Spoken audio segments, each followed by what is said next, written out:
Hi, I'm Mark Cleghorn. Welcome to the Photographer Academy. Today we're talking setting up for fine art photography, and we're into another small studio set in my old converted church studios here. Just following a workshop from a couple of weeks ago, we've reset everything up just for you to get an idea exactly what kind of settings you can create in a very small space to actually dramatically create kind of pretty cool images. Fine art photography, it's obviously just down to your concept, your ideas. There's nothing really good and bad or wrong within art. It's always in the eye of the beholder, let's not forget that. But when people are coming on a workshop with me, of course, I've got to make sure that they're going away with some amazing images. And on the day, they're concentrating more on the animation, the pose and the expression than they are on actually kind of moving all the lighting around and so on. Even though I'm giving them full instruction and encourage them to move light, for many, they actually want to settle in to create the amazing like we're setting up at the beginning. So let's look at the set overall here, because it's a very, very small set. The first things first, underneath the background here, there's a vinyl, just a cheap kind of cutaway from a carpet shop. That's great. So to kind of bring a little bit more of a difference to your room set and things really. So if I want to remove this off the floor, I've actually got a pop-up background as the flooring as well. The reason being is I always carry two of all the backgrounds and we can't find the other one of this background. So if you've borrowed it and you haven't returned it, please could you bring it back to the Trinity Church Studios for me. But yeah, I'd usually have another cloth background on the floor to actually give the same kind of colour palette. And that's the one thing that you're seeing here. There's a similar tonality running throughout. It's obviously in the browns and the sepias and so on. So this background is going to need a little bit of retouching, especially if you're going to do fuller length, 3/4 lengths, or kind of bringing in the whole set and things on the floor. So there's a little bit of work going on here. Touched on, I'm using a cloth tie-dyed background, just as my main backdrop on a background support. And then I've got a three-dimensional element around here as well. So in other words, I've got another pop-up background, an old master, slightly out of the colour palette that we're using as far as this kind of warms and sepias browns, even coming into the red in a minute.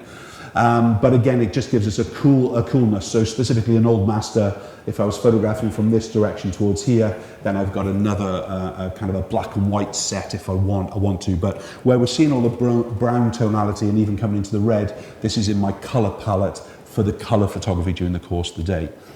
Mentioned already, I've got a three-dimensional red wall here, flower wall, as a part of the scene as well. And again, finished off then with a little bit of three-dimensional propping that I can either bring right out of set or kind of get the subject involved with them and so on.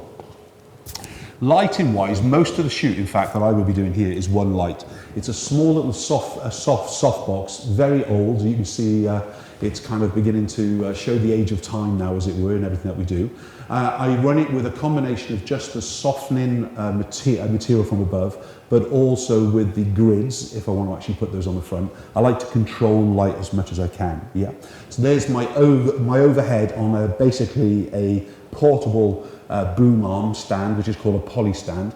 Then I've got another little light just with a small grid and a coloured gel on in the background. That's if I want to kind of give a warmth, as if candlelight is coming through the actual the colour in the candle kind of style in here. And again, same colour palette.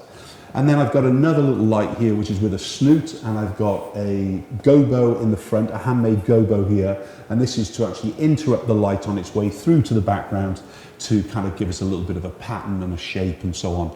In the same way, I could put my hand in front of it, some flowers in front of it, stalks, whatever, just to actually disrupt the light so it will give a little bit of pattern. And depends how small your light source is and basically how far it is away from the background, as well as how far the interrupting product is away from the light source. You get a different effect each time.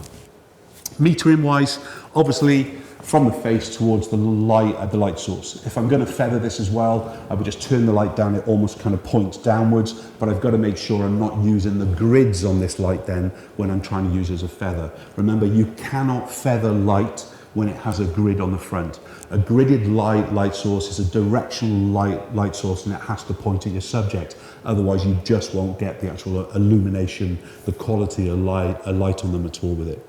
So again, whether I'm photographing from where you are, or from here, or I'm photographing towards this background, or I'm photographing towards this background, I've got a three-dimensional set. So a three-sided set up here to maximize the fine art photography. That's it. Hope you enjoyed this setup for fine art photography in the small little set.